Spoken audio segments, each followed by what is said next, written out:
புதுச்சேரியிலும் ஆளுங்கட்சி ஆதரவுடன் வாக்கு திருட்டு நடைபெறுவதாக காங்கிரஸ் கட்சி குற்றம் சாட்டியுள்ளது. இது வீடியோ வெளியிட்டுள்ள புதுச்சேரி காங்கிரஸ் தலைவர் வைத்திலிங்கம், முறைகேடு தொடர்பாக புதுச்சேரி தேர்தல் நடத்தும் அதிகாரியை சந்தித்து புகார் அளிக்க உள்ளதாக கூறினார். வேலை செய்யறது அவரு கூடவே போய் கணக்கு எடுத்துக்கின்னு போட்டோலாம் வாங்கி கொடுத்துக்கின்னு பொருள் கொடுத்துருக்கிறோம். அவர் கூட இருக்கிறாரு. என்னன்னு நான் ஒரு 10 நிமிஷம் உட்காந்து வாட்ச் பண்றேன். பண்ணாக்கா வெளியே வர மாதிரி தெரியல. அப்புறமா என்னன்னு கூப்பிட்டு கேட்டாக்கா இவங்க பூத் லெவல் ஆஃபீஸர்னு சொல்லிட்டு இவங்க அவர் தனிப்பட்ட ஒரு நபர். அவர் இன்னும் பூத் லெவல் ஏஜென்ட் கூட கிடையாது. அவர் அந்த இது கூட கொடுக்கல.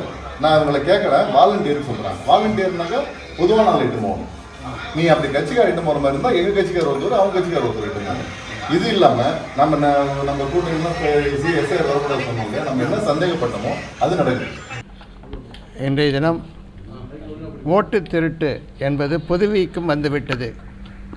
புதுவை பகுதியில் இங்கே இருக்கக்கூடிய அதிகாரிகளை வைத்துக்கொண்டு ஆளுங்கட்சியினர், குறிப்பாக பாரதிய ஜனதா கட்சியை சார்ந்தவர்கள் இந்த காரியத்தை செய்து கொண்டிருக்கின்றார்கள்.